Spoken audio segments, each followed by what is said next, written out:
out to be completely unreliable assholes.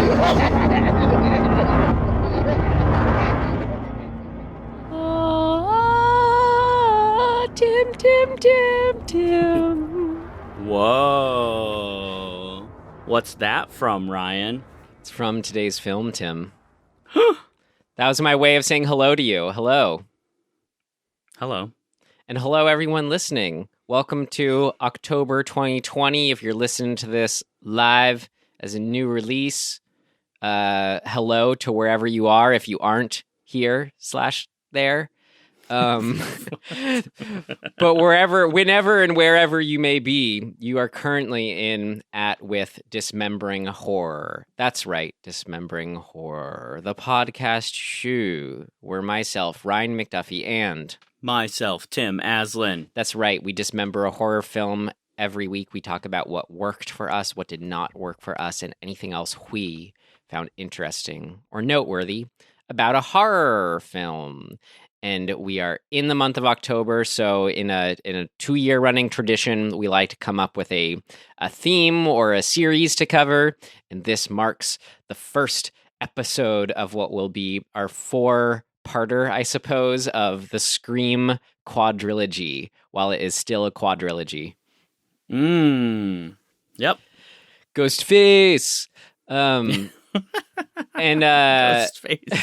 we mentioned kind of in our last episode when we were setting up how we'd be doing the Scream movies, and kind of like I just said now, that there's 4 Scream movies in our reality right now. There's soon to be a 5th one, I believe, slated for 2022.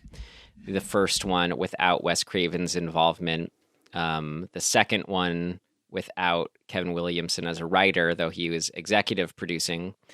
And I say, and then I wanted to say too, we're watching them one by one here. This isn't like we've watched all 4 and we're coming back to come at from that context.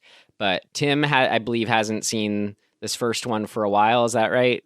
Oh man, I was thinking maybe 20 years. Okay, and then same with the second and third you haven't seen since they've come out, right? I think that's right. I think I saw the second one in the theater and the third one like when it came out on, home video or whatever. And that's it. The fourth one, I don't think so. Fourth one he hasn't seen. You'd remember if you had. It's came out in 2011. Really? And it's that recent? Yeah. Oh yeah, no, I haven't seen that. And it not a spoiler, but just so you know where I'm at, Scream 4, I love it. I'm excited to cover it for the show. And I've seen the third one. I watched a bunch, just because I happen to have like the DVD. And then the second one I've probably seen the least. This first one I think I did watch last Halloween or about a year ago. Which one has Jada Smith in it?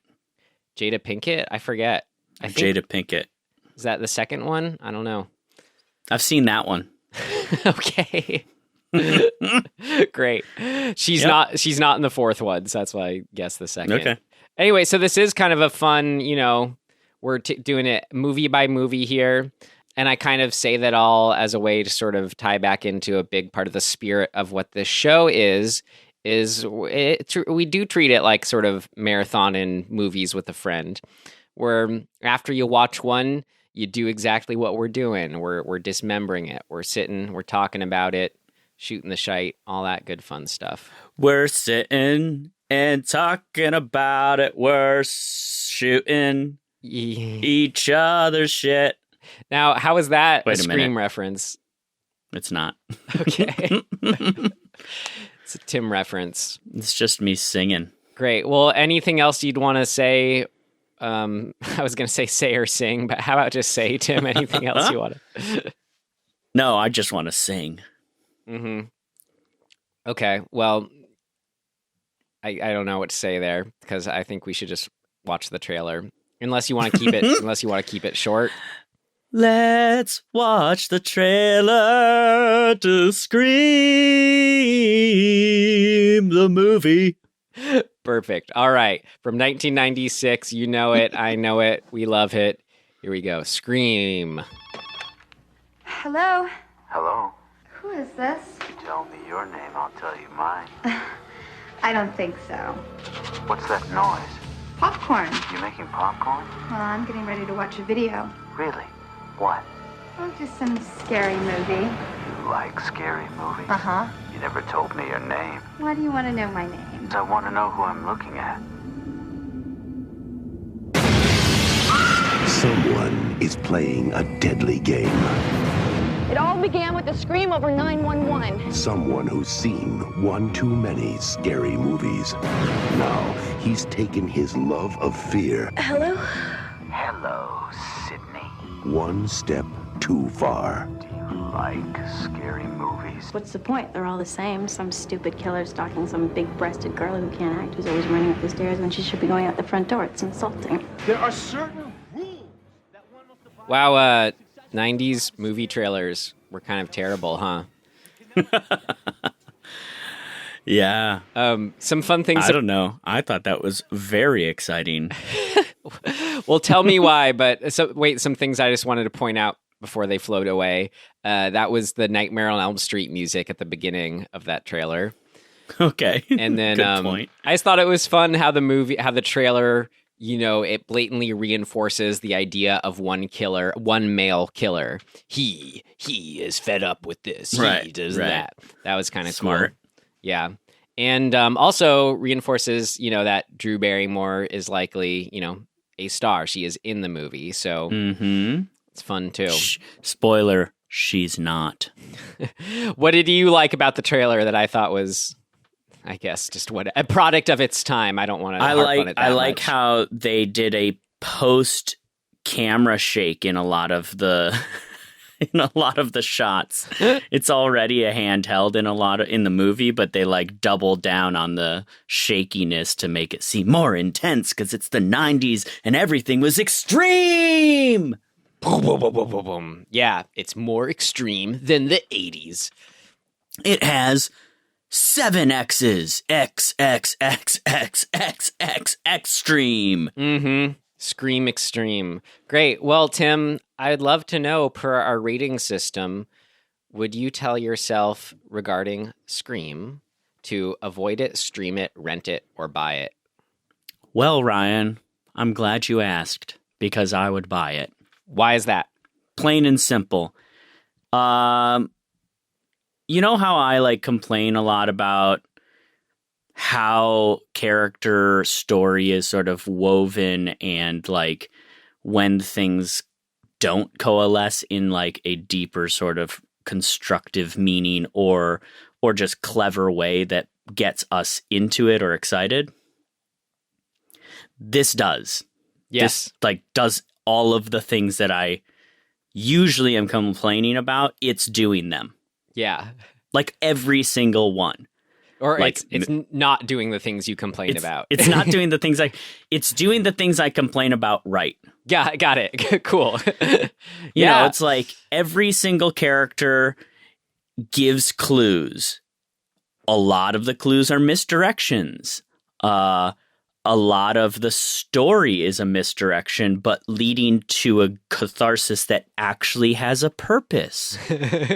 Who would have thought, right? Yeah, the way you say that. What a revelation. So, and it's just, its own self-awareness and self-referential nature is, I think, largely the reason it was such a huge success. Yeah. Because it knows what it's doing. It's smart. It knows what it is. Yeah. We watch a lot of movies where we kind of go, I don't think that they know what movie they're making. Yeah. They just haven't fully formed it yet. Yeah, it was interesting. I mean, the screenwriter, Kevin Williamson, when they were sort of looking at the short list of directors, there are a few names on there. But he went through 4, big names, but he said something like, none of them are getting it. They're treating it like it's just a comedy. They just aren't getting it. So luckily, Wes Craven came along. Yeah, hey, man. Luckily, no shit. Holy fuck. Can you imagine if it wasn't done by him? You'd lose so much. Yeah. Great. Well, I got to second that buy it, of course. I mean, more just, Of course, I love that. Exactly what you said is all indicative of one reason why it's a great film. But I mean, it's just that it is so overall solid and a slasher movie. I'm like, hell yeah, put it on the shelf. I'm happy to have it. And I think like maybe, I guess, to put maybe the things that, are most important to me that the film does so well, I just realized is where it just feels so correct into itself, where it feels like it's an entirely like a mood, a feel to it. Like the end result, you just feel serendipity is on its side in a lot of ways. Like it's just sort of like the easy way to put it is just like the feel of the score when she's talking on that huge balcony and like looking over there. It puts you in that time and place, in that world is a better way to put it, which is always my favorite thing. And the Scream world is just a cool, unique one that, I'm not unique. Well, you get what I'm saying. But, and it's just made so much by kind of like what you were saying, by all the character pieces and motivations, all that being put together. Yeah, that really draws me in too, just as far as, on the character interaction level, I get really caught up in. But we'll save more of that for after we summarize it. So because that's what's next, we try to give a quick little summary so you can plug into how we, Tim and myself, viewed this film, how we describe it. Yeah. You ready? Yeah, you want to go? Here's my summary. A group of 20-somethings inexplicably get held back to high school. Antics ensue. No, okay, so here's the summary. The summary is that in a group of high school kids, in their small little town of Woodsboro, California, or Woodboro, I forget, a killer has got, is on the loose or whatever, is starting to kill people. And, one of their high school friends gets killed, and so the town kind of goes on lockdown, but they ignore the lockdown because they're high school kids, and they hang out and they party and whatnot.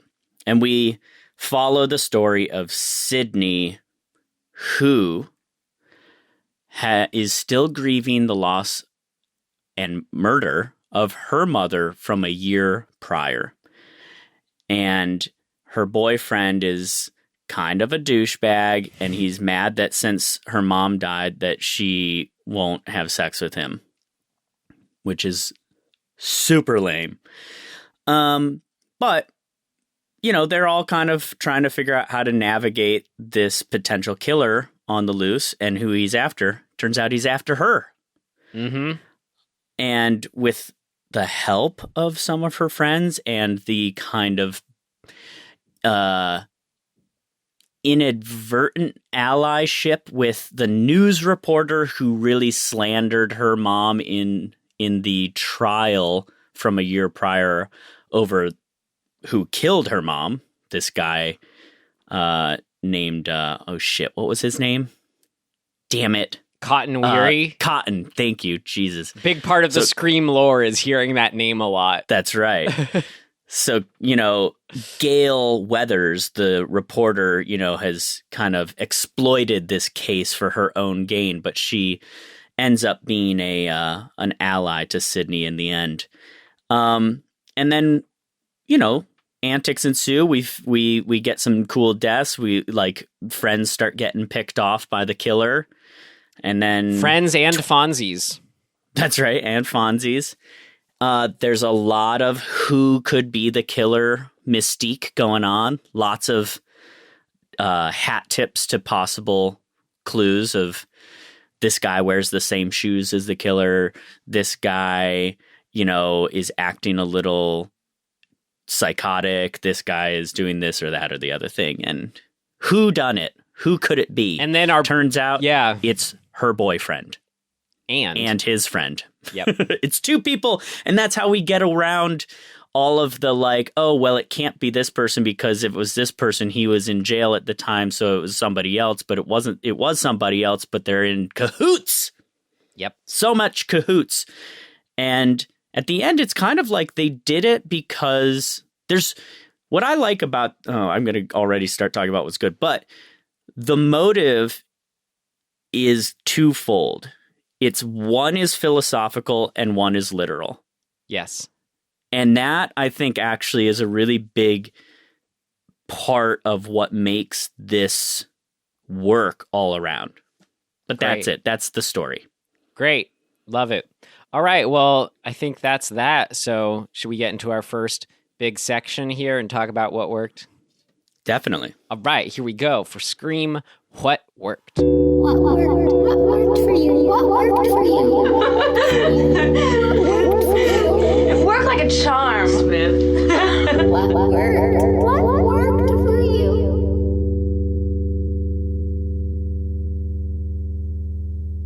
It sounded like you sort of wanted to continue a thought there. Yeah. I mean, I think, if you haven't seen this, I mean, get with it. Well, we already ruined it. I mean, Jesus. So give it 10 years and then watch it again. Right. Okay, so we all know at the end of the day, it's Billy and Scott or something like that. Stu, whatever.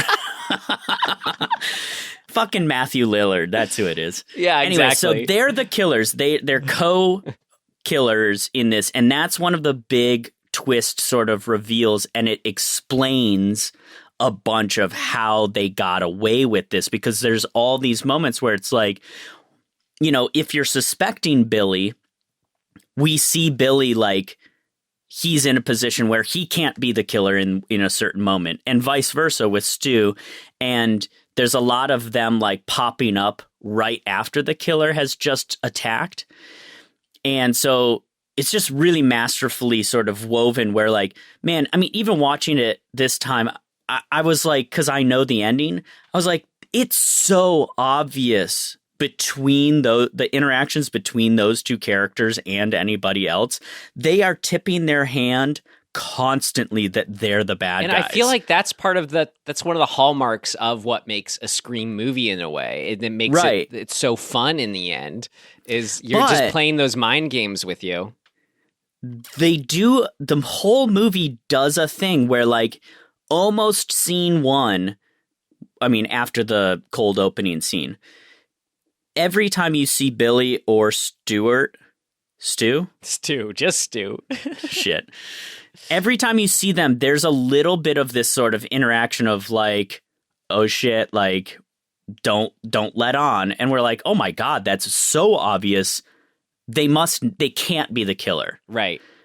And then they do that same thing with a bunch of other characters. Yeah. They do it with Henry Winkler. They do it with the dad. They do it with the cop.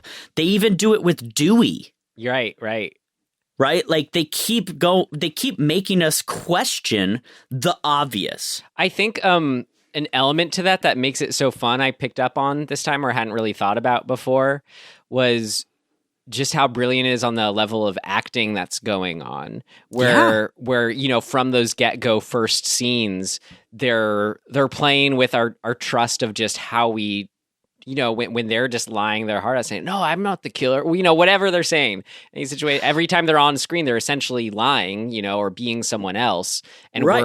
Or doing the thing that I constantly am asking movies to do, which is have a character that hangs a lantern on the problems or potential, like, obvious nature of these plots, which is the Jamie Kennedy character. And he's perfect because he does exactly what you're saying, except he's not lying. Right. He's the one saying, you're right. Like, this is all bullshit. That guy's probably the killer, which he's correct in. But he says, but actually, I have just as much motive too. You should be worried about me. I could be the killer. Like, It totally makes sense. If we're following the rules of horror films, I'm the killer too. He's like, what seals the deal for these movies, having that voice in these movies where that's what I'm saying. Like the meta quality being injected in it. Yes. It's incredible. It's so important. And you can do this he's very overt. The way they wrote that character is super overt, and that's great for this style. But you can do it in a more subtle way in a different type of horror film. But I think it's really necessary a lot of the time, especially if you are doing a lot of potentially convoluted misdirections. Right. You need somebody to kind of be like, hang on a second. Like, and it's come on. Especially fun when he's doing that hang on a second to the two killers. Because, like, let's see that scene in the video store where Matthew Lillard is like, well, I think it was the dad. And then, I don't want to say Jamie Kennedy. And then Randy, has a response. Right. He has his response to it or whatever. And to the point of good screenwriting and like perfectly timed structure, that is the midpoint of the movie. Yes. The midpoint of the movie tells us who the killers are. Right. It really does, straight on. And that's important because then it sets us up for all of these other misdirects to be like, well, they can't have just told us the ending, so let's look for another answer. And that leads us through the second half of the second act into the big reveal. Right. And like, that's just like, if you draw the chart of how to fucking like structure these plot points, that's the way you do it. Like, that makes it's proving the point that so many people have come to understand as how you do structure well. And I'm not saying you have to do it that way, but when you do, it tends to fucking work. And that's just the thing with this movie and these movies when they're working great. It's just like, how are you doing? How am I still not guessing like who the killer is? How am I still not figuring out when it's just woven into it? It's brilliant. Yeah. I mean, it's kind of like a magician. A good magician will actually show you the trick. Right? He'll show you how he's doing the trick or she's doing the trick. And that in and of itself, the obvious nature of being like, see, I've got all these things in my hand, is the misdirect. Well, it's interesting because like there's different kinds of misdirects going on where you have just sort of other ways you're sort of whatever playing against expectations. Yeah, like, let's just say it. Thanks. It's as far as the beginning, like it's hard to imagine now.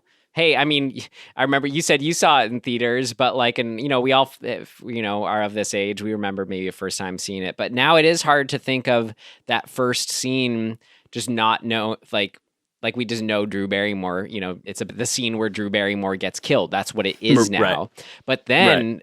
And, when it came out, it was the scene where Drew Barrymore didn't live, was, what I'm saying. Yeah, exactly. So all of a sudden at that point, to my point, that's when the audience goes, oh, well, anyone can die. Anyone can be the killer. Anything can happen.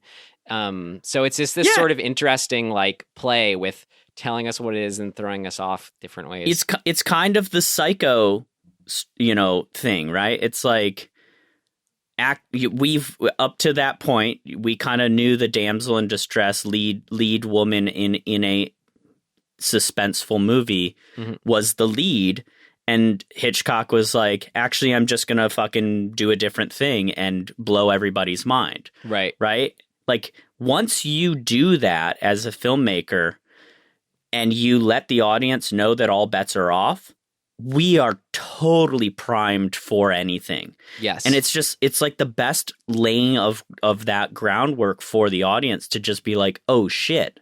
So all that is kind of what it's doing in the interesting, how it's balancing the whodunit aspect of the story. But something I was kind of paying attention to this time watching that was interesting was how, like, what is Ghostface and like what kind of threat is this? And just like, what does Ghostface as Ghostface represent? So, and this goes, yeah. That's the philosophical side of this that I think is so smart. Yeah. Well, here's what I had to say about, or here's what I thought on it was, kind of like what makes Ghostface Ghostface, as compared to, like, let's say, it's an evolution, or it's not so much an evolution, but like a killer that's aware of that the previous ones were the Freddy Kruegers, the Jasons. Something with a more supernatural, hyper realistic bent to them. So I think that's a key Ghostface thing that we see, is that it's just a person under this garb, which makes it so they are fightable, if you will. Like from that very first Drew Barrymore scene, like, she like trips him and kicks him in the nuts or whatever. So we get, it's not like a total unstoppable Jason menace. That's important. But then you kind of go, well, what is that doing? Why is it still scary? So what that does is, it's interesting. It cements us in a certain kind of realism of, oh, this is a real threat, because, kind of like what Scream's doing as a whole is Freddy Krueger's, blah, blah, blah. Now we're just seeing those as movie threats, not real threats kind of thing. That's how it's a continuation of it. But then I think the biggest thing, like the real, and I'm talking about Ghostface as Ghostface here. Like, it's always changing who it is. So this is as a kind of a figure, or whatever. Right. But the knife, that's what makes Ghostface Ghostface. Is there's such an immediacy to, like, even though, like, when we kind of get caught up in a character getting chased by Ghostface in the scene, that's the threat that we feel. It's like, even though maybe we can hit them back a little or slam the door into their face, they have that knife that we just feel its impending slice, if you will. Yeah, and they emphasize this too. They give Ghostface a particular mannerism with the knife, which is that if the knife is bloody, he wipes the blood off of it, right? Like, he pulls his hand across the blade and cleans the knife. And that's a recurring thing. Yeah. So it sort of cements the iconography of this character, and it also is a way to make us think that it is still just one guy, right? Because if you have one guy, like if you have a specific behavior, you would never think to yourself, oh, if it's two guys, they're both doing this behavior that is specific to the iconography of Ghostface. Right. It's a really good way to get us to go, this is a singular entity. Right. It has behavior. It has characteristic. It's a klutz, but it's it's a little bit omnipresent, right? Like, it can be anywhere.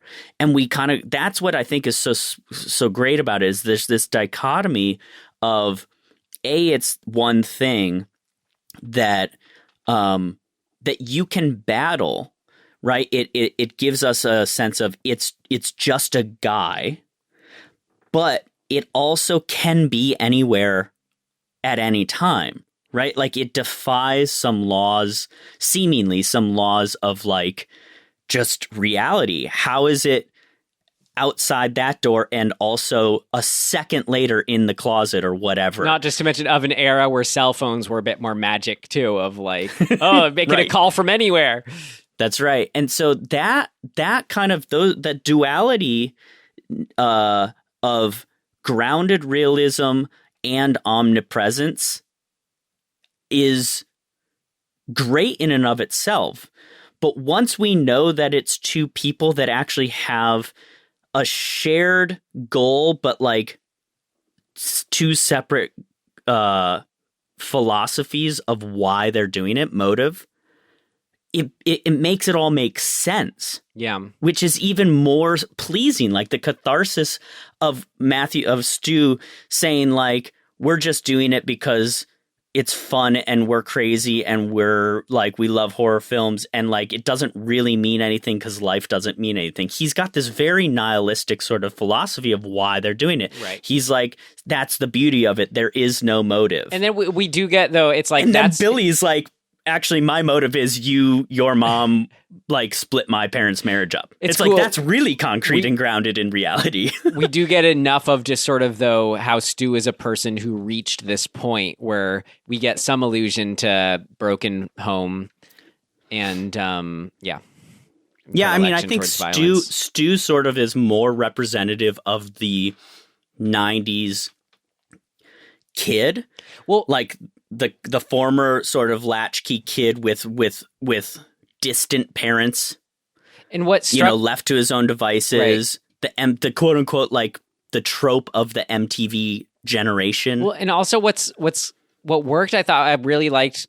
What helped me maybe buy into the reality of it, and this was just so much of the time too, just sort of not separating violence, not being able to separate, movie violence and real violence. Like, Stu's not that far removed from the people who are the other dudes at the end who, when they hear their principal's been killed, get excited to see their dead principal. Yeah, the douchebags in the hallway who are wearing the costume and running by Sydney. It's like, yeah, come on, man. Like, your fellow students are getting killed and you're joking around. And that's just the worst of it. But you generally have the whole school is treating it like a party and a fascination, right? And then that extends to then the media too, that interesting line of what's just reporting on it, but then Gail's like seems just to be interested in the getting a Pulitzer Prize and not actually, Sydney's well-being. Yeah, cool. It's this sort of this coalescence of selfishness and nihilism that did exist in the 90s. Remember, this is pre 9/11, which is really important to like state in sort of the context of what was happening in the world. The US was in this strange bubble of like prospering caveat for white people, which, mind you, there are no black people, no people of color whatsoever in this entire movie. And also note they're all rich too. Exactly. So it is really a commentary on this sort of bubble of, prosperity and what is that even like? What purpose do we have as humans if everything's just fine? And we sort of know, like, there's a lot of out there about that time and what happens to us when we kind of are left to be in total comfort with no real conflict and no real like struggle. And oftentimes you get these strange psychological like lashing out or backlash with the youth. A really good example is the I think it's called the Black Metal murders in Norway or Sweden, which came out of like super affluent kids who really like they had not a whole lot going on. They had nothing to pursue. They had nothing to fight for. And they just kind of seemingly, I mean, there's lots of, articles and books and stuff on why this all came about, but they ended up just becoming super destructive and like killing each other or like burning churches or just like, they like, it's almost like it's like when you have a dog who you don't give boundaries to, they just tear the fucking couch up because they go, I don't know what to do. Well, I mean, this is all great. And I think kind of speaks to the point why films like this are important to be able to like look at, dissect a time in this way. But I mean, hearing you talk about it, what I think is interesting is it's about how like, you describe that bubble or whatever, the classist bubble, the privileged bubble. We're so, media, whatever, just kind of in the zeitgeist told, oh, these are people who are healthy. These are people who have made it. These are people who are okay. But like we see in that real life, instance you described, I mean, every, but in terms of killers, and then what we see with, Billy and Stu in this is no, these privileged people, they aren't doing so hot because they're living in a world where their bubble is dependent on people not doing well. And that's something that I think really screws up all of us who aren't necessarily in the immediate receivers of, or more obvious receivers of the woes of the world. I think one of my favorite moments in this entire movie is when Billy and Stu have to exchange stabs. So good. And Billy stabs Stu a few times too many, and Stu has this moment where he's like, I'm really hurting here, man. Like, I think I might be dying. And there's this like this vague realization of maybe we took this too far. Like maybe this was like we fucked up and this was a bad idea all around because we didn't really look at the potential consequences of us not succeeding with our plan.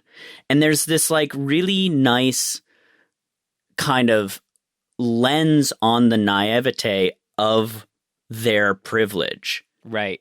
They just assume that they can get away with it. Well, also it's not an it's an assumption, but what's fun too is that it's not just like it's an assumption based on they have planned it and thought about it, thinking, we're going to pull this off. It's easy. And they base all that research, they say, on watching horror movies, which is kind of a side note. It's why I think it's so fun with you have Randy as the actual film geek who like then we see testing them. Like they think they know the rules and how to get with it. But then when they're being confronted with what Randy has to say, who's the real geek, aka expert on all this stuff, it's kind of fun to see them, sowing some doubt in them.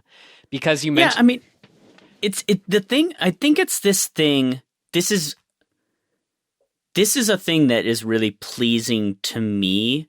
So we live in a society that oftentimes, generationally, right? I think our generation and maybe the next one after us really, really promoted this idea of like, you're great. You can do anything you want if you put your mind to it. And it kind of ignores the tenets that previous generations had of like, hard work is how you achieve something.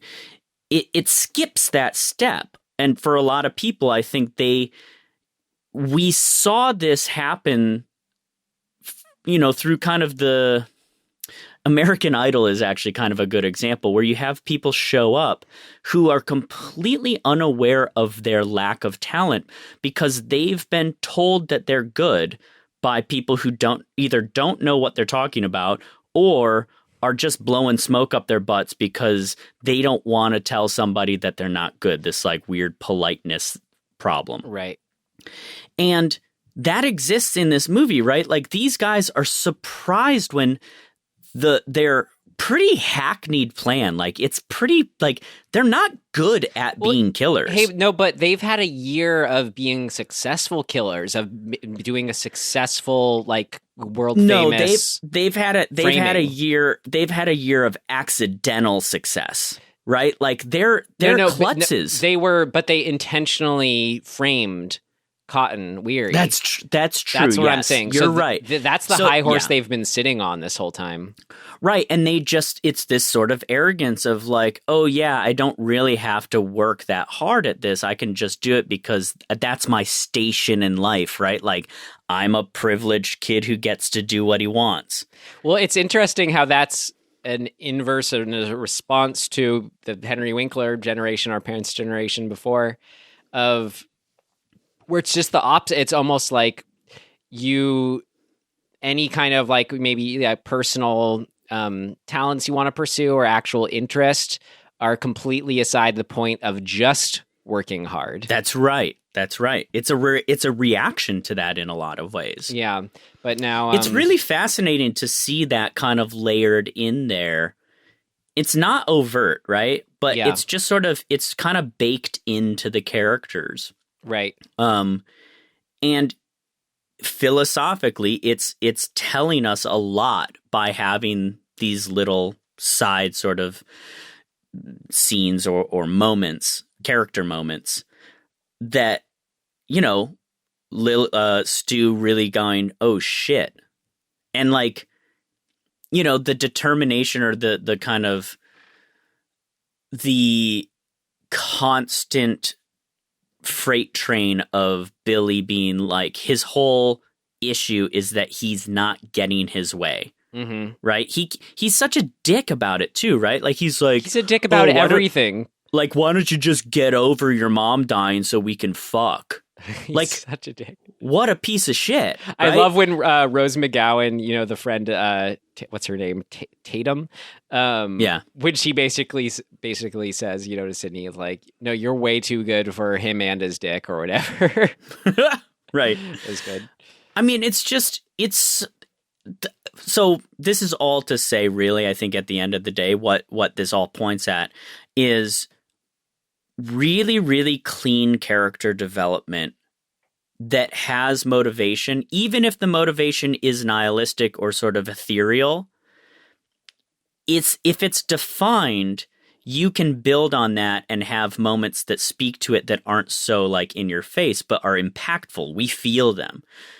I think we often watch movies where we go, this, that, and the other thing we're missing, and therefore we could never really connect with any of these people. But we connect with every fucking character in this. Yeah.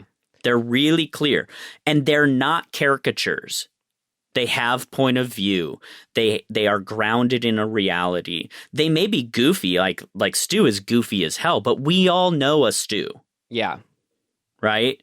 So I think that to me is like one of the major successes of the movie all around. My favorite moment with Billy Loomis, Skeet Ulrich, Billy the boyfriend. He is so unlikable. Right. The His only face moment is unlikable. The only moment where that I'm like, oh, here's some actual like fun stuff to him. Maybe is when he after he's snuck into a room or broken into a room, whatever, comes through the window and he's hiding behind the bed and he holds up the stuffed animal and makes like, oh, don't like little stuffed animal noises. The only moment where I'm like, oh, he's willing to not just act like Mr. Cool. Right. But all for, an agenda, which is, how do I get in this girl's pants? But it's a double agenda, right? Right. He's not just trying to get laid. He's trying to assert his sort of like his revenge through dominance. Yeah. Which is a pretty complex fucking like character point of view. Like, it's not just about having sex. And actually, okay, so this brings me to like, this is why this movie is fucking brilliant. Great. In previous horror films, it was just about sex. And they take all of the tropes of all of the previous horror films that we know, right? And they layer them as the foundational behavior, but add through the lens of motivational behavior, which is another story. Like, that's the actual story of the film.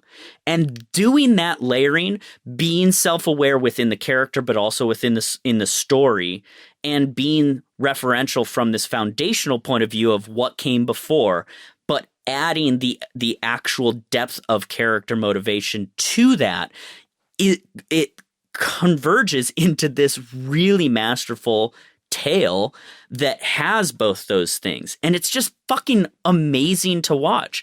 Even if you don't like sort of that era, like the kind of, there's a lot of 90s-ness to it. But it's just so fun when it's doesn't in this. matter. It's great and it works when it's in, not so much what you're saying, like the 90s stuff.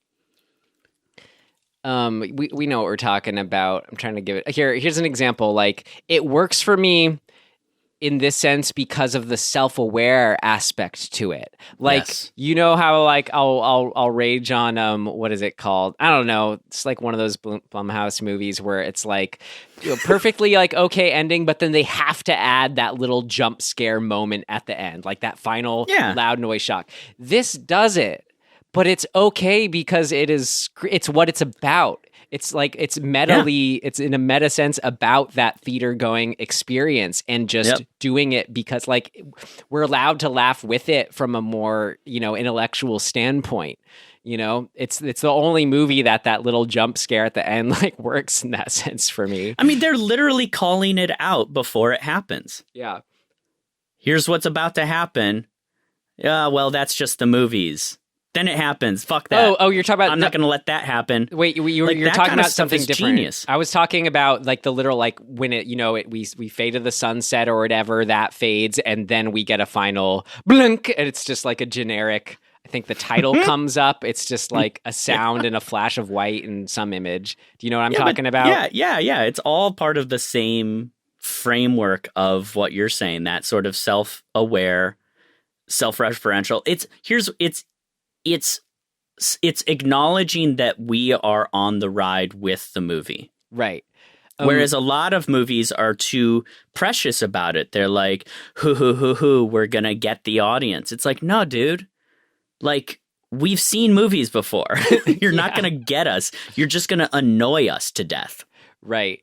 So but at the same time, we want those experiences and we want those moments. So this is how it does it. That's what they have to offer. But it really does it through character. Yeah. We care so much about these people.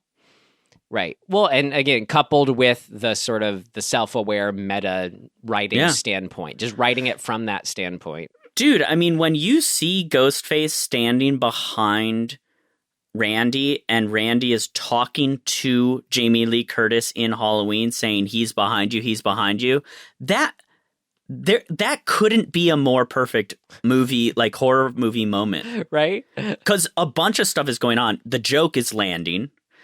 But we're also really scared for Randy because he's been great the whole time. We're like, oh, fuck, no, don't kill Randy. Yeah. Randy's awesome. He needs to survive. And then when he doesn't get killed there, we're like cheering. And then he gets shot and we're like, fuck, why'd you do it? Why'd you do it? And then he comes back and we're like, yes, fuck, yes, Randy's back. Right. Woo! It's okay. The world's okay, everybody. Like that, having those, succession of beats it's just so fucking well done. Well, this was, I want to touch more on just kind of that whole ending chunk, but, here's a way for us to get into it. Maybe it's kind of transition from like kind of what we were talking before. I just want to get my two favorite lines, share those with you. They were at the end and have a lot to do, I think, with what we've been talking about. The first one is, I may not have it word for word, but basically I think it's Billy says, it's just sort of like in the end fight, he kind of says it pretty quickly, but he says, movies don't make psychos, they make psychos more creative. Mm-hmm.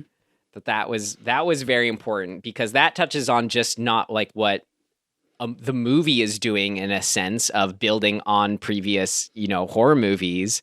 But I think there's something absolutely to that. What we've been talking to about real world violence and movies' relation to it.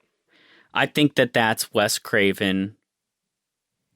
Again, Kevin Williamson wrote it. Right. I think that is them commenting on the shit that they've been given over the years for what they're like. People are always like, why do you make this horrible stuff? It's just going to make kids be crazy. Well, and it's like, and that's kind of what we said. Like, if that's people who think that are in that privileged bubble, maybe we talk about where they think, no, this isn't making those killers. These are people who already are on the inside feeling some kind of urge or needing of a violent catharsis, or that's the only option they have, Yeah, to blame the movie is to ignore the bigger picture of, helping people who are suffering from mental health problems. Yeah, which that's good transition to my other favorite quote, which sort of gets into Stu's motivation in a way, or not, at least. It was so good because, you're talking about how good the characters are, what episode, what level they're operating on. We just see him like when Sydney has that moment where she's in control on the phone, and I think she's then prodding him like, well, what's your motivation, kind of thing. And she gets him to a point where he basically just breaks down in regret and is, thinks he's bleeding and dying. And he says something, it's just more in his delivery as much as the line itself. It's both. But he goes, my mom and dad are going to be so mad at me. Yes. He's just regressed. Like, we've seen him kind of this whole movie just fall in this role of like, hey, yeah, I'm Mr. Smart, happening, cool dude, the hot girlfriend, da-da-da, I know what's up. He's in that role. But no, this is what who he actually is here being shed open. And it's beautiful and brilliant, and I love it so much. I know, it's so good. It's that thing that I was sort of talking about, that kind of that naivete of thinking this is all just kind of a game. Yeah, and that's or just like, a movie, which is a sort of something that's discussed. We're like, we agree, we see the truth to what Billy's saying when he's seducing Sydney and says like, but it is all just one movie, you know, and that there is truth to that, you know, as far as, you know, a way to look at it. But then there's, of course, truth and importance to what she says, you know, but also it's not just a movie. Right. People die. And it's just that separation. It's, you know, it's so consequences and violence not being as it's portrayed as something that can be glorified in real life. That's where that disconnect is. Yeah. Man, there's a lot going on. Okay, so let's talk a little bit about just technical things. Because I think this movie really sort of solidifies itself in, it's like, it's kind of reached a pinnacle of a lot of the filmmaking style from classic horror and like turning it into not just a recreation of that style, but like doing it's like creating a new, like perfect version of or like, what am I trying to say? Like a convergence of all of the things that we love about the 70s horror, like film style, 70s and 80s.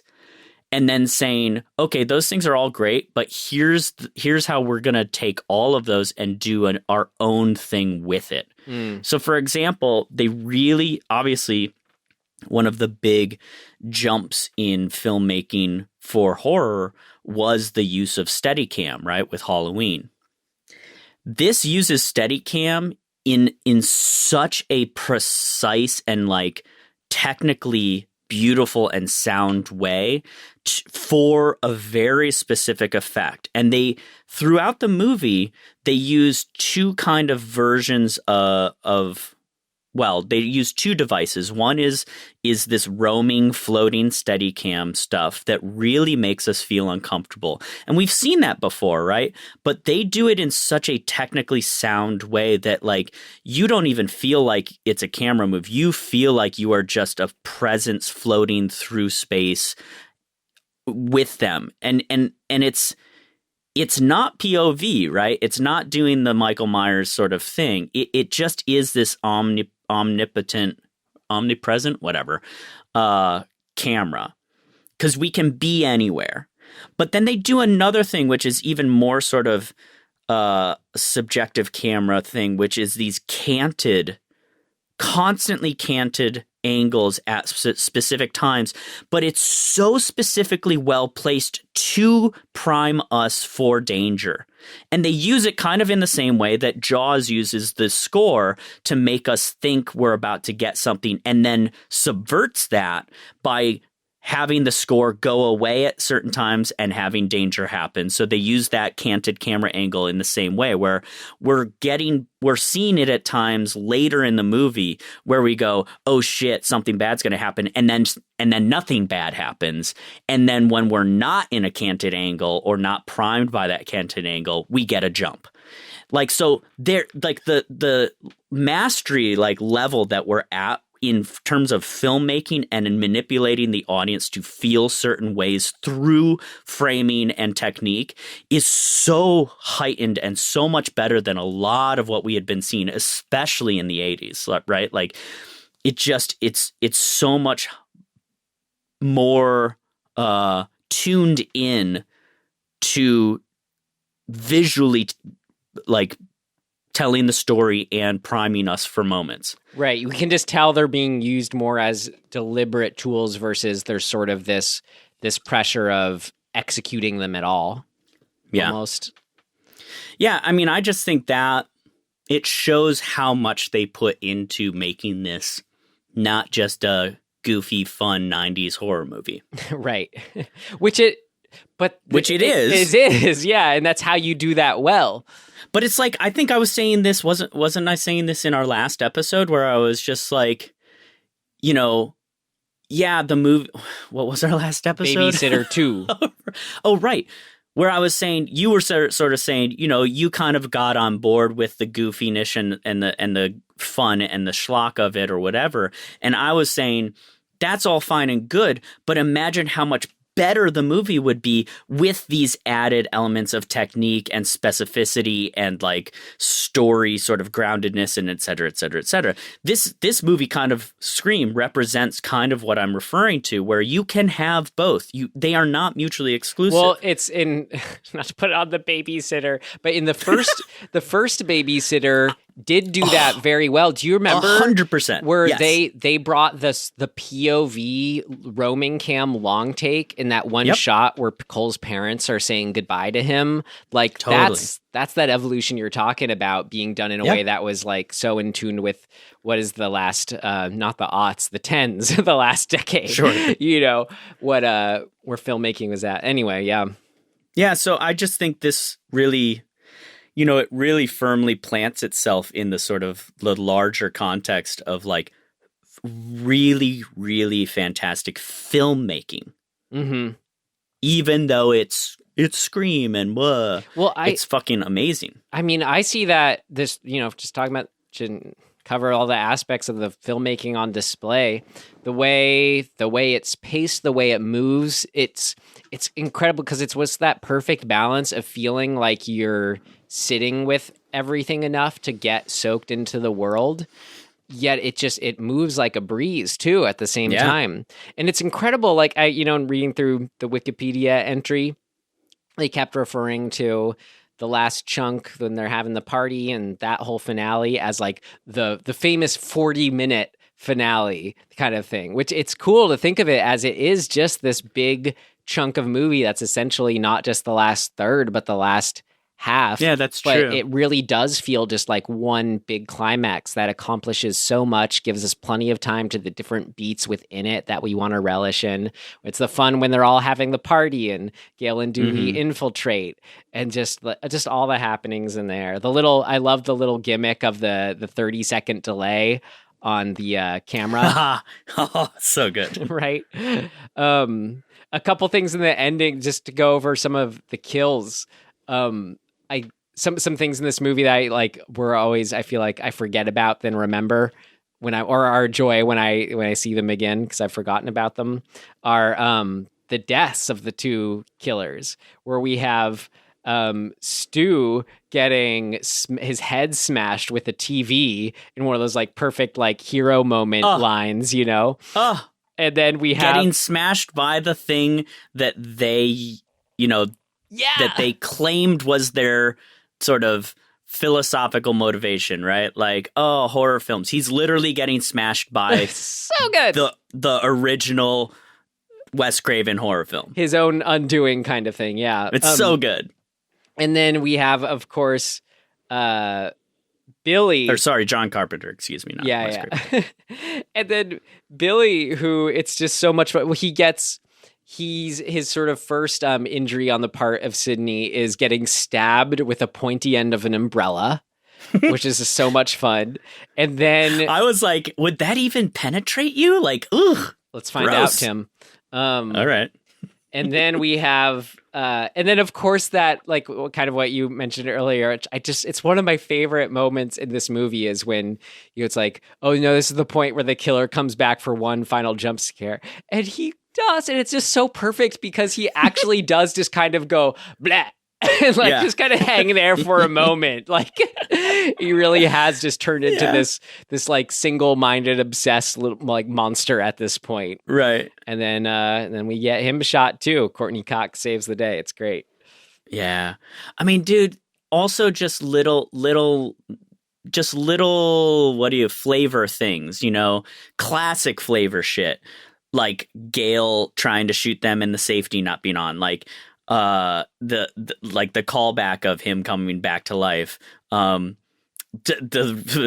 reason I probably just fucked up who's who in terms of who made Halloween. They reference Wes Carpenter, director Wes Carpenter, which is genius.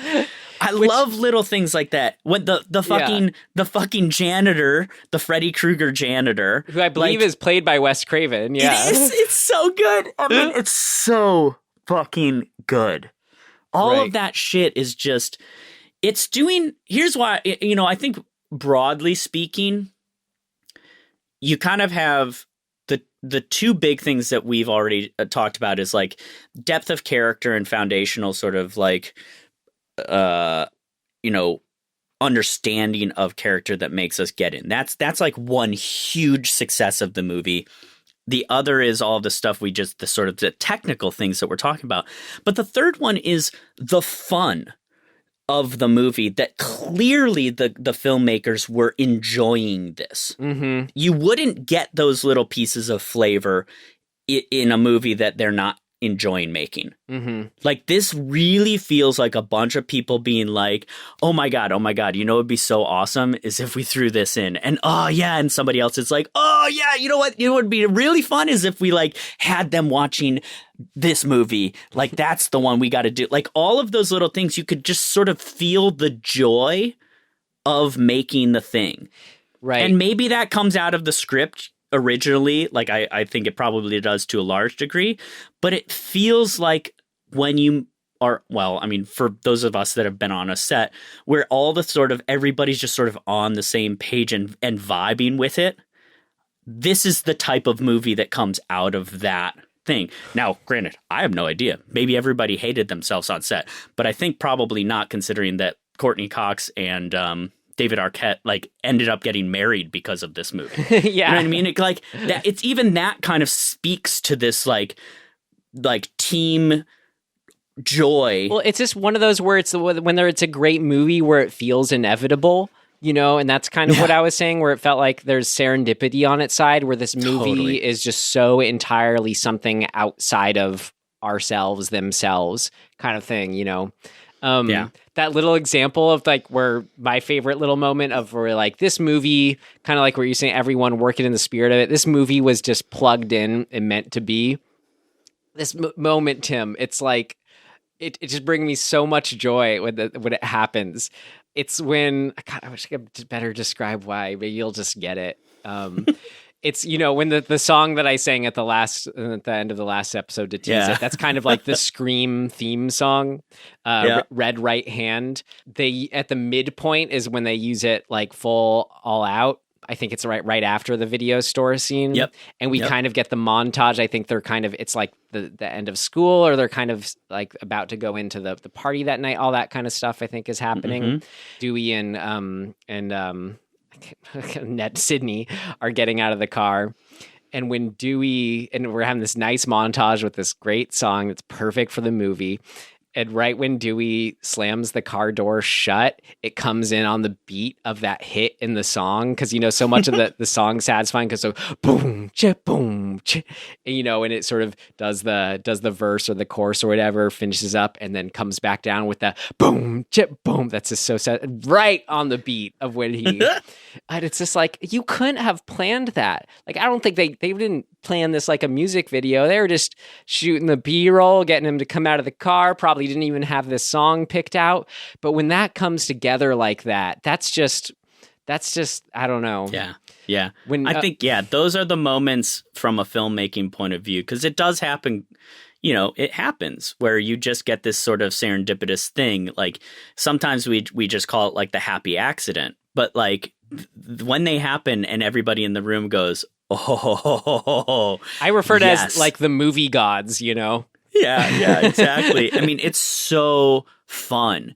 And you kind of, I think when you're making a thing and that shit happens, you all kind of look at each other and go, oh, we're doing the right thing. Yeah, you know what I mean? Exactly. It just feels like, this is right. That's what I'm talking about. We're on track. It's such a good feeling. Right place, right time. And then, then that moment sort of, you know, in a non-thinking about it way encapsulates that and just gives you that burst of just, this is perfect, a perfect moment. It's all come together. Right. Love it.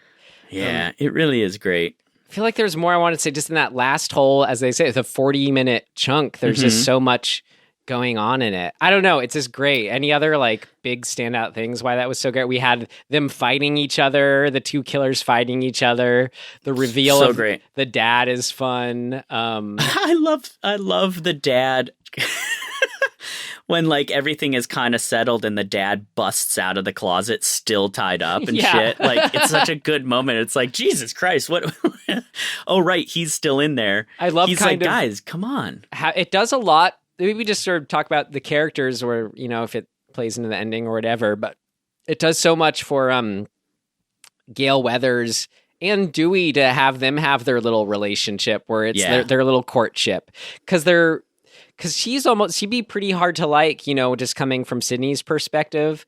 And same with Dewey, he is such kind of a doofus, but I don't know, but we see what there is to like in both of them thanks to both of them, you know? Well, they're sort of perfect, would you call them like foils for each other? I don't know if that's the right way to put it, but they're kind of perfect for each other. He's because, such a moralistic backbone. Yeah. That's right. And she's so kind of reprehensible in her worldview at first that he kind of smooths out the rough edges of her. Yeah.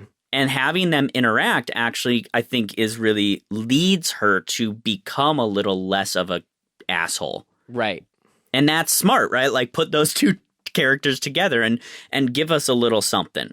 And then kind of makes him be less of a pushover, but still a sweet one in a way. Yeah. Yeah. I gotta say, had completely forgotten the cameraman neck slice. Right? Like when that happened, I was like, ho, ho, ho, ho, ho! Right. Don't have to do a literal moment of silence, but like shout out to that character because I feel like he's just got such a short end of a stick. It's like the one that probably everyone forgets about is just like a throwaway, like we hardly knew ye, you know, kind of thing. Yeah. Kenny was his name. Kenny Jones. Rest in peace. Also, he gets shit on by Gale. He's not fat at all, and he gets shit on in death because remember she's like, just get off the car, and his body flies off to the side. Yeah, it's like Jesus, he really got it bad. Poor Kenny. Oh man. Earl Brown is the actor. I don't remember if in 2 and 3 maybe they give him a shout out. We'll see. I doubtful, which is why especially have to. Yeah. He's great. Probably just in a number of how many were killed. I love it when they're in the van and they're watching the 30-second delay or whatever, and he's just being bored and he's like helicoptering a fucking Cheeto in front of his face. It's just like he probably just was doing that and they were like, oh yeah, keep doing that, that's cool. Yeah. Love Rose flavor. Love Rose McGowan as Tatum. She's like perfect best friend in it. Super fun. Rose McGowan liked a tweet or an Instagram of mine once, and I found it to be very peculiar. It's like, how did you even see a thing that I posted? What was your hashtag on it? I have no idea. Is it framed on your wall? No. I should try and find it. But I was like, I've never had somebody so sort of famous but obscure kind of be like, oh yeah, I like that. She's very politically involved now. She's super cool. Oh yeah. Yeah. Who else? What else? I mean, kind of like what you said, but a different way to put it, like the characters and their relationships, it makes it so much fun just to know, okay, Sydney and Gale, they have this history and we're doing just the right amount of, it's a really good balance of what, like playing catch up and just the exposition working in that way, you know, where it's just makes it feel like it's building the world necessarily again, versus like not getting enough info or getting it doled to us a little too obviously. It's done really well. Yeah. Do you think that they really knew that they had legs with this before they shot it? Because like casting Liev Schreiber as Cotton is, you know, it's I feel like it's not something you would do unless you knew you were going to use him later. So that maybe just in the hopes of it. I had that under things of note, actually. Like Liev Schreiber, kind of funny to get. Dude, he's well, I think what it does, actually, I could argue, I think you can make the argument that the casting of somebody like that is purposeful for this movie, right? It makes us think, oh shit, that's a good actor that we recognize. Maybe he's the killer and he's going to come back and get them in this movie. You're right. And I think that's probably that why. maybe that's why they did it initially, and then of course it pays off because you get him down the line, I think, in the series. But like, it's great. It's just smart. So since since you hadn't seen it in a long time, like I'm kind of wondering, this is you're speaking now from your kind of zoomed out. This is why it's so great perspective. But how about anything that you have as far as how it worked well for you when you were just your experience of watching? Like, did you remember who the two killers were?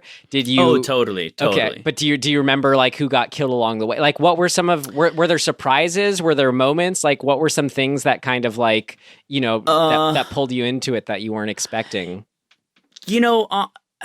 I think when I saw it initially, I probably had seen, I saw it in 97, the very beginning of 97. So, whatever that would have, I think it was March. So February or March. So it was released December, so it was playing into January, but then it got a re-release, I believe, in March, April. So it like kind of went away for a minute, then came back.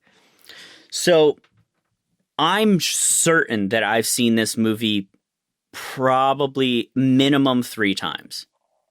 Because that was the end of high school, and it was one of the things where I think in that year, over the summer in particular, that movie was put on like at parties. Oh, it's huge. Maybe this is where I get my put the movie on at a party thing. Yeah. But so I've seen this movie quite a few times, or at least parts of it quite a few times. But there's a point probably in, college or whatever where I just it never came up again. So that's why I say it's probably been 20 years, even though it was 23 years since I initially saw it. So I remember everything. I remember all of the deaths except for the cameraman. The Rose McGowan death for sure. Like that one always stuck out in my head. I totally knew the people. Here's the thing. What the enjoyment of watching it now was all about the nods to like what's going to happen. So like every line that is sort of like, oh shit, I was like, yes. Even like in the opening scene when you hear him say, because I want to know who I'm looking at. Mm-hmm. Like, I don't think I would have remembered specifically that line, but of course, when it happens, I was like, it's like a warm blanket or just washing over you because you're like, yes, that's right. This movie is just full of stuff like that, like these little lines that like make you kind of tingle because you just remember how good they are. Right. There's so many of them, like mom and dad are going to be so pissed, like that kind of shit. All of that, every time one of those lines that like triggered a memory of enjoyment. I mean, it's just like sense memory washing over you again, where you just go, it's like tasting, or like, it's like smelling a perfume from the girl that you were in love with when you were 16. But that's a weird way. I don't mean to sound dismissing, but it's like, can't you just also enjoy the smell of the perfume, how it makes you feel now? Like, can't you, like those lines, like, I don't know. I wasn't like those lines that I said were my favorite lines. I'm like, I was enjoying them then and there watching it. Yeah, I think it's both. I think it's both. Like you're having this like tingly, it's just enjoyment all around. I mean, even if it's just little small moments, I'm just still wondering, is there anything that was like just feeling, aside from cameraman death, just kind of like engaging you in a fresh way? Or I think probably the philosophical sort of aspect of it, like having distance from that time period and seeing how well woven that stuff is into the essence of the movie. Yeah. Really it just makes it more enjoyable because you have perspective on it. Totally. It's just like, I kept going like, this movie, I don't think I would have thought to myself before watching it yesterday, Scream is one of the best horror films. I don't think I would have thought that to myself. I would have just thought, oh yeah, Scream's fun. I remember that movie. But watching, I was like, fuck, this movie's incredible. Like front to back, an amazing piece of film. And so I think walking away with that was it was surprising, kind of. Cool. I mean, yeah, it's next year will be 25 years old. You know, it's like like what they say, you know, movies like fine wine get better with age, or they coalesce more, become more classic, all great. Just to touch on the opening scene, which we know classic, great, could be its own short film. Actually did start as its own at least in a written way as a short film, like where that was the first thing that was written, and he just sort of thought of it as like just a little standalone short. But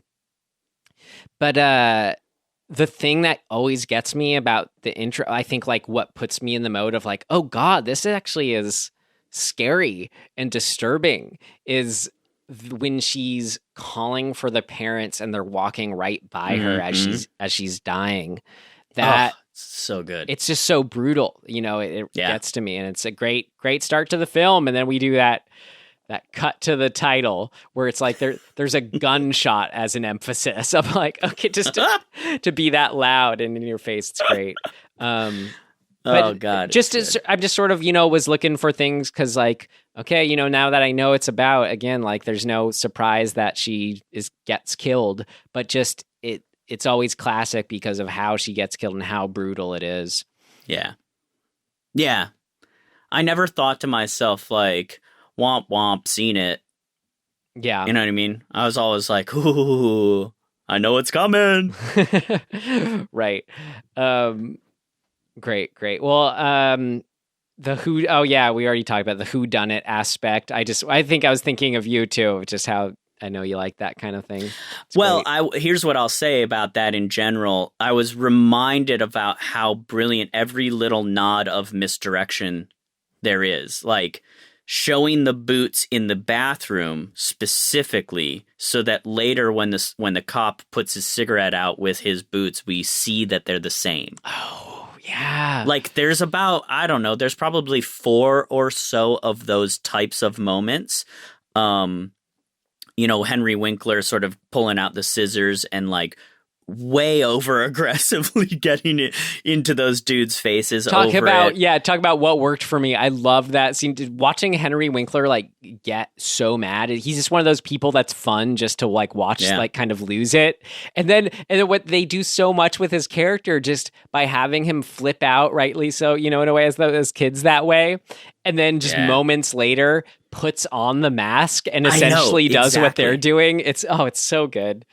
They also do a really smart thing with Sydney. A couple times they have male authority figures touch her in a slightly like inappropriate way, like he doesn't one like kind of like tap her on the head or like like Winkler like touches her. That's what I was thinking of. Yeah, at one point, and you go, ooh, you just immediately go, ooh, that feels weird. So that leads us to sort of distrust him, right? Yeah. So those little tiny flavor nods to like who we are supposed to feel uncomfortable around are genius, because so many characters have them at different times.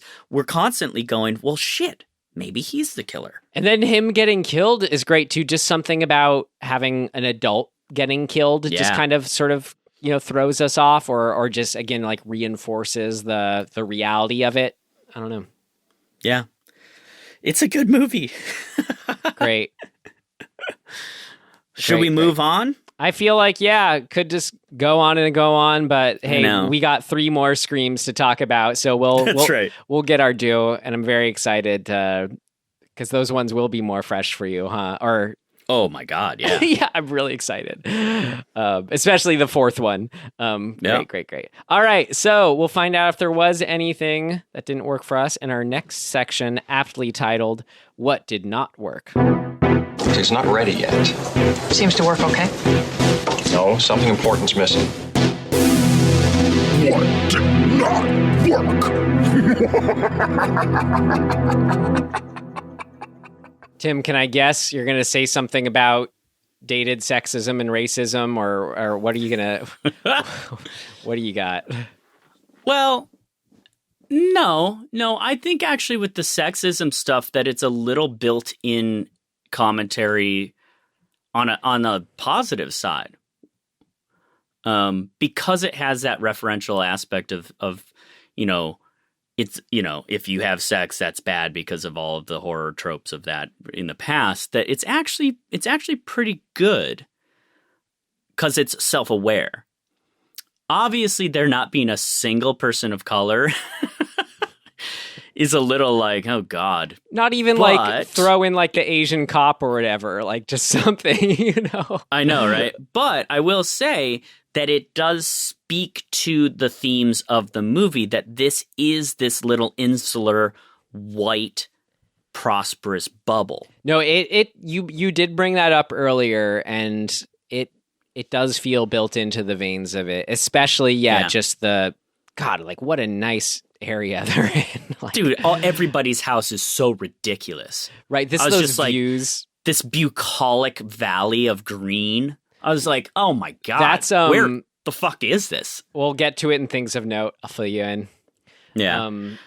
No, I honestly, I got my only issue, I guess, really with the movie, and like, I wouldn't want to see this movie with other actors.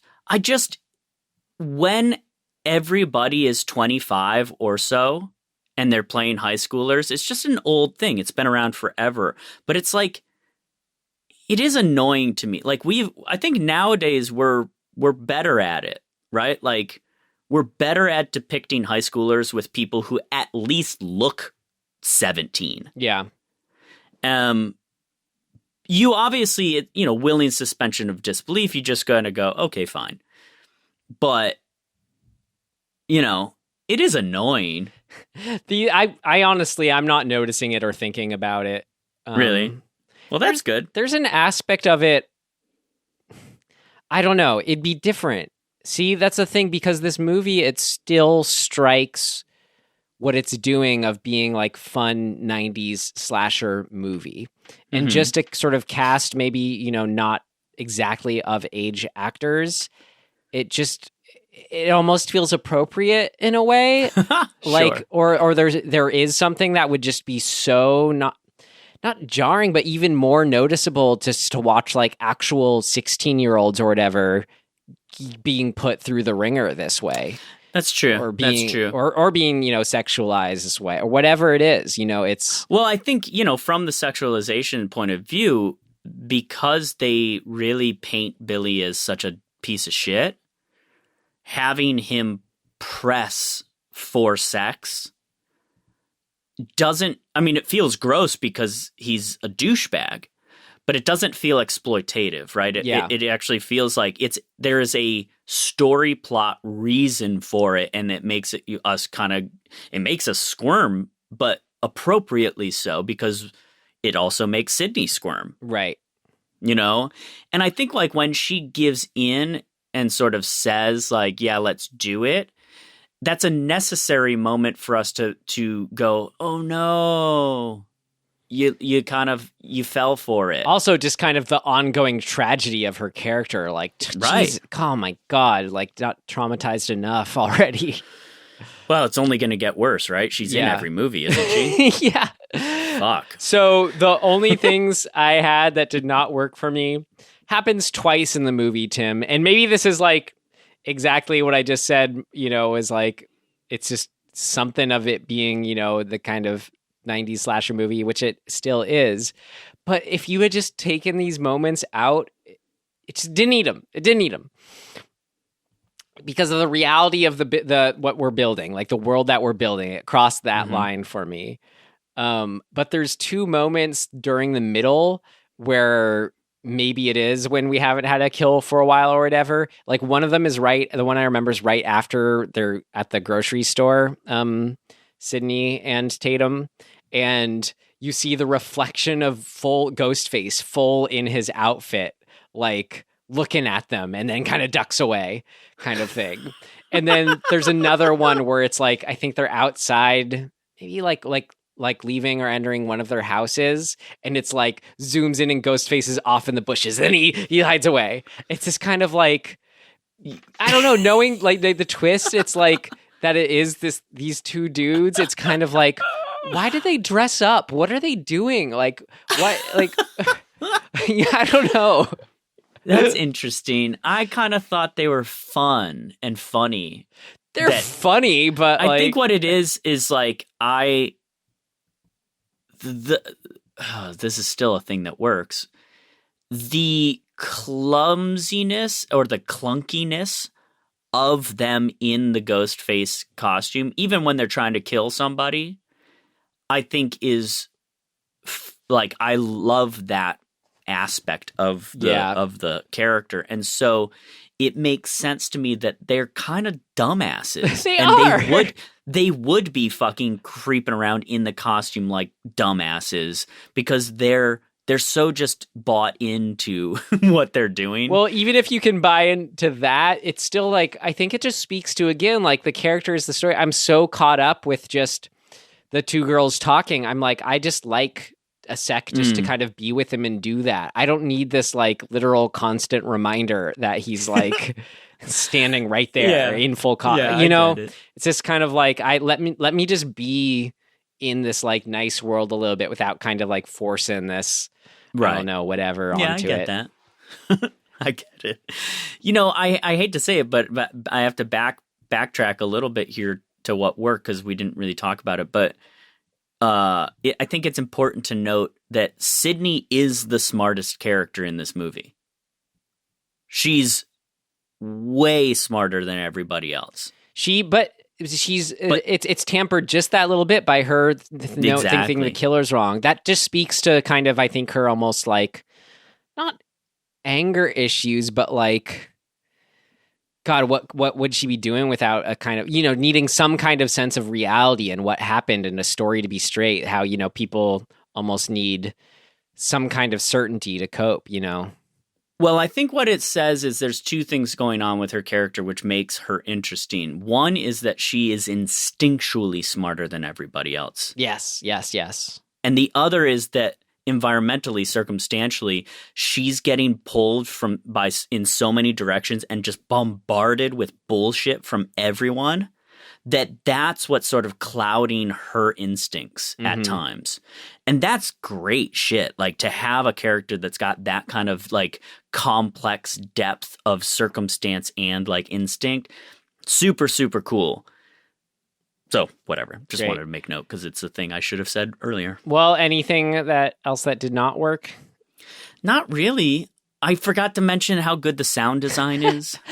We could have repeated again how good the music is, but I feel music, the sound design, like hyper crisp sound when things are getting like tense or potentially dangerous, like when Drew Barrymore is popping the popcorn and shit. Like, that stuff's really dialed up.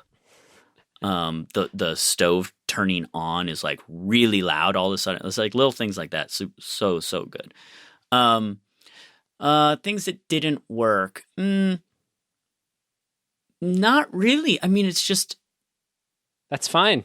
Even the things that I thought were kind of dorky or whatever, they all serve a purpose, like Gail's outfits. Where you're just like, Jesus Christ, but that's who she is. Yeah. Her name is even acknowledged as being ridiculous. Yeah. Man, I don't have anything really. Yeah. Great. All right. Well, then let's move on. Next section. Last section. Things of note. Things of note! This should be interesting. Maybe I could have said this in what worked, but you'll see why I saved it here. It's just an interesting thing when you're watching. It's the same thing like how, you know, Star Wars, the Death Star trench run, there's always that part of you that's like, oh my God, it's there, you know, they aren't going to do it. You know, there's always that moment of doubt or like excitement that you get caught up in. I went through that with Rose McGowan's character, Tatum, like when we know she's about to die and, you know, she's having the garage confrontation. Like, I love how it still takes me by surprise in a way. There's a part of me that like expects and wants her to live. So it works for me, but maybe why I mention it now in things of note, I'm just thinking how it is funny. Imagine how terrifying it would be if you're watching it and she did live. No, not in a story sense, in a reality of the world where every time you've watched this movie, it happens a certain way. And then all of a sudden you're watching a movie and it's just straight up different. Completely shatter your reality. I don't even know what to think of that. Anyway, just weird observation. I was just sitting there thinking like, man, I want her to live. And I told myself, Ryan, it'd actually be way scarier if she like got out of the garage this time and was totally fine the rest of the movie, because then you just dusts herself off and walks into the woods. It's like I completely imagined her getting killed by the garage. Anyway, stupid, just weird little thought. Fun. They had a Linda Blair cameo as an annoying reporter. I think she's credited as. We talked about, it was kind of fun. Liev Schreiber, who's like a recognizable actor, but had such a small part. I think you're right. It makes it so so he's a suspect if he's a recognizable actor. Yeah, it gives weight to it. Yeah. It's pretty funny. So a little bit about the trajectory, development, production of it all written.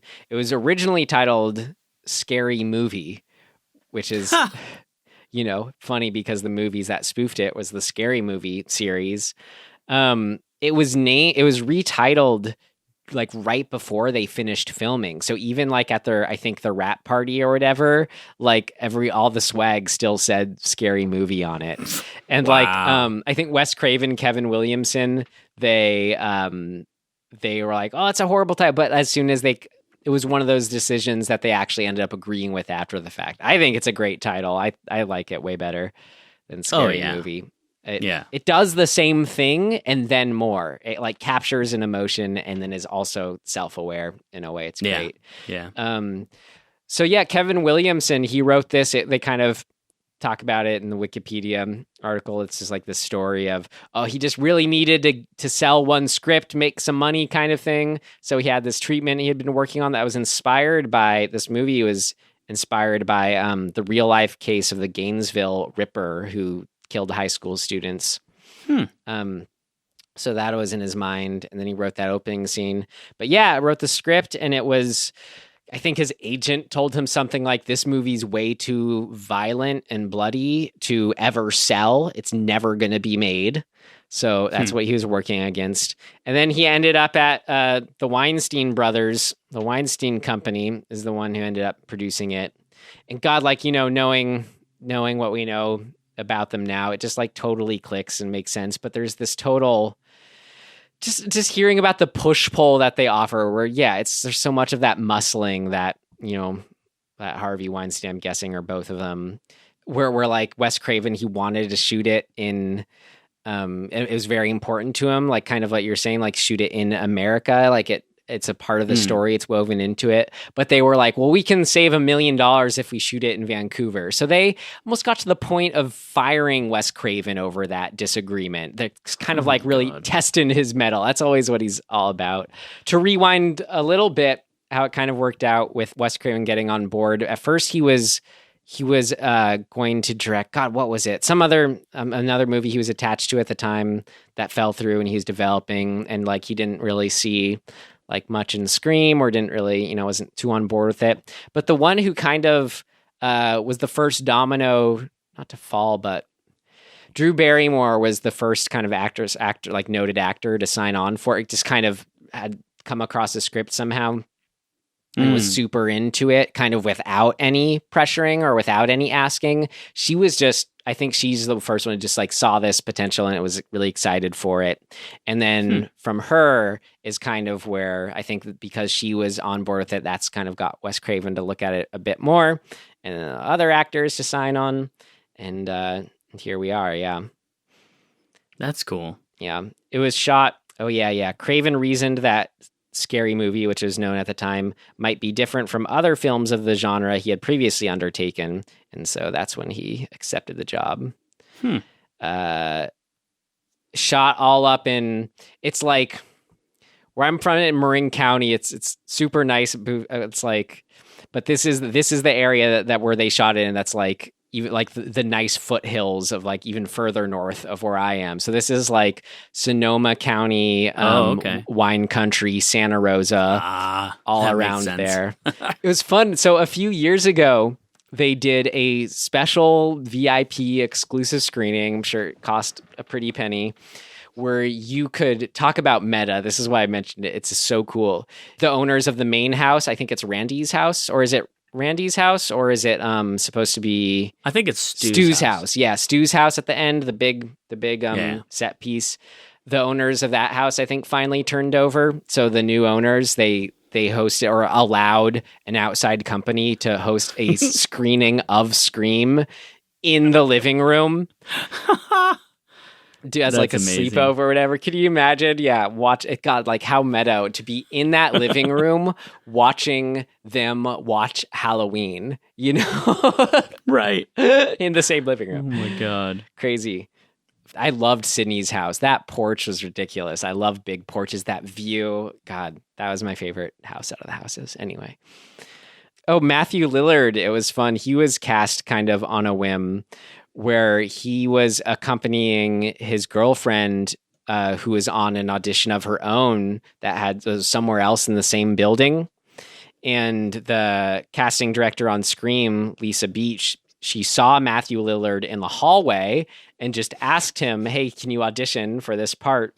And then she says he got into the role with, quote, incredible ferocity, which just Matthew Lillard is just one of those actors who can always thank for cranking it to 11. Yeah, like when he's literally like drool spitting all over his face in the end. So good. Also, why he was cast in this particular role in Twin Peaks: The Return. He gives one of the best monologues in anything ever, and just does it in a way that only he can. It's so good. Anyways, what do you got? I like the list of other actresses who auditioned. Yeah. Alicia Witt, who, what do you know, Alicia Witt? I mean, she was in Twin Peaks. She was in Dune. She's like the little girl in Dune. What do you know her from? Dune. Okay. Well, who else? I don't really know that name. Okay, Brittany Murphy. Yeah, my favorite from Cherry Falls. Yep. Reese Witherspoon. Cool. Was asked but never auditioned. And ultimately Craven was into Neve Campbell, who crushed it. I could see like a brunette Reese Witherspoon doing pretty good. Yeah. Okay. Interesting short list. Yeah. Other people who auditioned for Gale Weathers, Brooke Shields, Janine Garofalo. Those are interesting ideas. Yeah. I can see both of those working. They're different, but it's just cool. It's fun to see how different it could have been. Rebecca Gay Hart, who you know who that is? She's like a model. She was I think she was famous for the what's that face wash, Neosporin or something like that. Is that what it is? I think not Neosporin. No, I don't remember what it's called. But anyway, she auditioned for Tatum. And then I believe she goes on to be in Scream 2. Oh, I think you're right. Just another thing that was apparently intentional with the casting that was kind of distracting to me, honestly, but because it was another Wes Craven movie, but was how Skeet Ulrich looks just like young Johnny Depp in A Nightmare on Elm Street. 100% purposeful. Except there's something about Johnny Depp in that's like at least kind of endearing. Yeah. Yeah. Well, it's perfect because you want to have that flavor of the thing you remember about Johnny Depp, but like Skeet has this kind of inherent creepiness to him. I just wonder how did people, when this first came out, were they viewing Skeet Ulrich? Did they I think people loved him. Yeah. I feel like he was adored. He was teen throbby of that era. That's what the feeling that I just kept having watching it was like, while I was sitting here only hating him, I just have to imagine an audience 96 having a prior relationship to him and just kind of being like, oh yeah, Skeet Ulrich. Yeah. I think I was in that camp where I was like, oh dude, yeah, Skeet Ulrich, like he's cool. Like I want to be like Skeet Ulrich. He's like a cool dude and I'm not. You know, like, oh, how far you've come, Tim. That's right. Great. We should do let's do a filming locations tour, and you can see oh, hell yeah. So you see how pretty it is up there. The Santa Rosa High School. I'm so mad at just like how my hometown Santa Rafael, after 3 days of one of my favorite movies, American Graffiti, was filming in Santa Rafael. Santa Rafael kicked them out. They had to relocate to Santa Rosa, actually. But Santa Rosa, or no, to Petaluma. But Santa Rosa High School, there was all this hullabaloo of allowing the film to be shot there, where they were having like, I think it said something where it was like, you know, everybody, you know, just different parents, people from the school, people from the city were like meeting up at the school and debating this for a few hours about the pros and the cons of allowing a film like this to shoot there. So they ended up just shooting it at the Sonoma Community Center. Worked totally worked out. Looked like a school to me. Oh my God.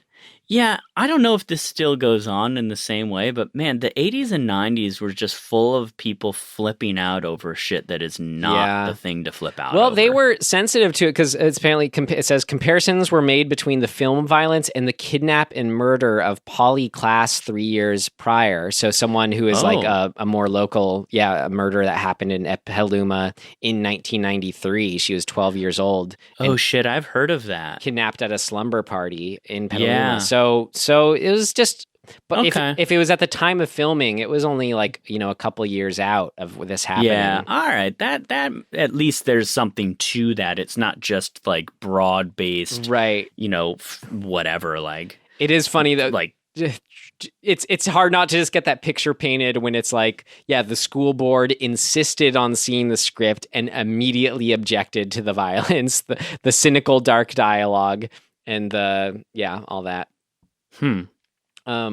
Wes Craven kind of made a good point that was kind of funny, sort of calling out the weirdness of the MPAA, where trying to, you know, that you can imagine that first scene was especially troublesome, but it's just at a certain point, you know, like when you're let's say you're just cutting the violence down, and then they basically essentially are complimenting him as a filmmaker. They said, you know what? Actually, the issue here is it's just too intense. Like it's not the on-screen violence. It's just that it's too intense. So it's like, you know, that's the point of it, though. It's just one of those like funny things, like where, they're trying to censoring like what is actually the whole point of the scene, even minus the violence, that it's not even the on-screen violence, but just sheer intensity. Yeah. That's a pretty arbitrary metric. Right. And just is basically a backhanded compliment though, you know, it's like speaking to how good a job they did. Yeah, true. Well, you got anything else? No, man. Tim, man, your thoughts and the way you sort of think about it and pick this apart. I'm very excited to get to 2 and 3 and 4 with you. It'll be fun. And we'll be here soon enough. Great. Well, we do have we aren't going to pull a film, but we do like to sort of wind down with a recommendation. Anything else you've been watching you want to recommend, or eating or reading or... Yeah, man, I had this great quesadilla last night. No, actually, you know, I was going to recommend something else, but your mention of the MPAA reminded me of an incredible documentary on the MPAA. It's called This Film Is Not Yet Rated. And it really shines a light on how ridiculous and just arbitrary at times that organization is, and like how they came to power, and like how much influence they have over the rate, you know, like over the content, the creative content of films, it's ridiculous. Yeah. They're whatever. Just watch it because it's a deep dive, and there's some really upsetting stuff in it. Just the hypocrisy of how that organization like views what is morally worth being in a film or not. It's crazy.